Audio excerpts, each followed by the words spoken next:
Malam itu Dika, Rina, Joni, dan Sarah memutuskan untuk melakukan uji nyali di sebuah hutan yang dikenal sebagai hutan larangan di desa tempat mereka tinggal.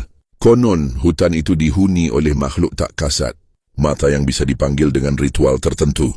Mereka semua tertarik mencoba permainan jalangkung yang viral di media sosial, dan tanpa pikir panjang, mereka membawa perlengkapan yang dibutuhkan sebatang kayu dengan batok kelapa dan kain putih untuk membuat boneka jalangkung. Sesampainya di tengah hutan, mereka menyalakan senter dan duduk melingkar di atas tikar yang mereka bawa. Udara dingin menusuk kulit, dan suara jangkrik serta dedaunan yang berdesir oleh angin membuat suasana semakin mencekam. "Apa kita benar-benar mau melakukan ini?" tanya Sarah dengan ragu. "Sudah kepalang tanggung," jawab Joni sambil meletakkan boneka jalangkung di tengah lingkaran. Dika, yang merasa paling pemberani, mulai membaca mantra dengan suara lirih. "Jalangkung, jalangkung, datang tak dijemput, pulang tak diantar." Mereka menunggu dalam keheningan. Angin tiba-tiba berhenti berhembus dan udara menjadi lebih dingin. Api lilin yang mereka nyalakan berkedip-kedip seolah ada yang meniupnya. Tiba-tiba boneka jalangkung mulai bergoyang sendiri. Sarah menjerit pelan. Astaga, itu bergerak. Mereka semua menahan napas. Joni dengan tangan gemetar bertanya siapa yang datang. Idol yang mereka letakkan di tangan boneka itu bergerak perlahan dan mulai menulis di kertas putih di depan mereka. "Aku lupa jalanku pulang." Mereka semua menatap satu sama lain, wajah pucat dan mata melebar ketakutan. Dika dengan suara gemetar bertanya lagi, Siapa kamu?" Boneka itu kembali menulis, "Aku ingin teman." Tiba-tiba, suara langkah kaki terdengar dari semak-semak di sekitar mereka, mendekat dengan cepat. Rina menoleh ke arah suara itu dan menjerit. Di balik pepohonan, sosok hitam dengan wajah hancur dan mata kosong menatap mereka. Tangan panjangnya menjulur seolah ingin meraih sesuatu. "Kabut sekarang!" teriak Joni, dan tanpa berpikir panjang, mereka semua berlari sekencang mungkin meninggalkan hutan itu, meninggalkan boneka jalangkung yang masih berdiri tegak di tempatnya. Namun satu hal yang mereka tak sadari, boneka itu masih menulis di kertas. "Aku ikut pulang." Setelah berhasil keluar dari hutan larangan, Dika, Rina, Joni, dan Sarah berlari sampai ke rumah Dika, yang paling dekat dari hutan. Nafas mereka tersengal, wajah mereka masih pucat, dan tubuh mereka gemetar ketakutan. "Ada yang lihat enggak tadi? Sosok hitam itu?" tanya Sarah dengan suara bergetar. "Jangan ngomongin itu. Kita enggak boleh bahas lagi," sergah Joni cepat. Dika mengunci pintu dan menutup semua jendela. Hanya suara deras hujan yang tiba-tiba turun mengguyur yang terdengar. Mereka duduk melingkar di ruang tamu, berusaha menenangkan diri. Namun ada satu hal yang mereka semua rasakan. Ada sesuatu yang ikut bersama mereka. Sarah tiba-tiba memegang lengannya sendiri. "Kenapa dingin banget di sini?" Rina menatapnya. "Aku juga merasakannya. Kayak ada yang merhatiin." Dika mencoba meyakinkan mereka.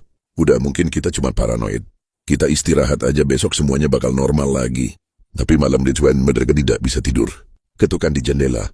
Sekitar pukul 2 pagi. Dika yang mulai terlelap tiba-tiba terbangun karena suara ketukan di jendela kamarnya. Tok, tok, tok. Dika menelan ludah. Jendela itu berada di lantai 2. Siapa yang bisa mengetuk dari luar? Dengan gemetar ia menoleh ke jendela. Ada bayangan hitam berdiri di luar sana, menatapnya. Mata merahnya berkilat di kegelapan. Dika langsung menarik selimutnya dan memejamkan mata berusaha mengabaikannya. Namun ketukan itu semakin keras. Tok, tok, tok. Tiba-tiba ponselnya bergetar. Sebuah pesan masuk dari nomor tak dikenal. "Kalian lupa sesuatu." Dika membeku.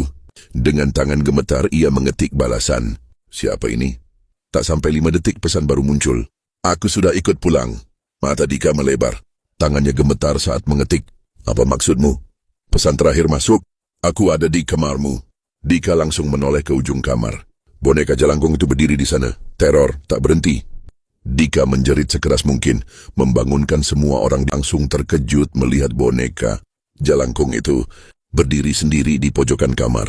Sarah langsung mundur. "Gimana bisa? Kita ninggalin itu di hutan." Rina mulai menangis ketakutan. "Kita nggak boleh main-main sama ini. Kita harus balikin boneka itu ke tempat asalnya." Mereka pun sepakat membawa boneka itu kembali ke hutan larangan malam itu juga, meskipun rasa takut masih mencekam. Dengan senter dan berbekal keberanian yang tersisa, mereka kembali ke hutan. Semakin dalam mereka masuk, suara langkah kaki terdengar di belakang mereka. Seperti ada yang mengikuti.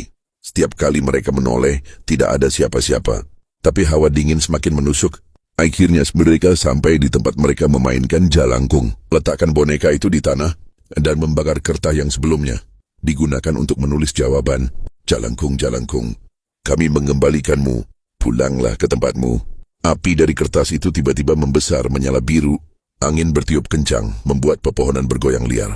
Lalu, mereka semua mendengar suara yang membuat darah mereka membeku. Aku tidak mau pulang sendiri.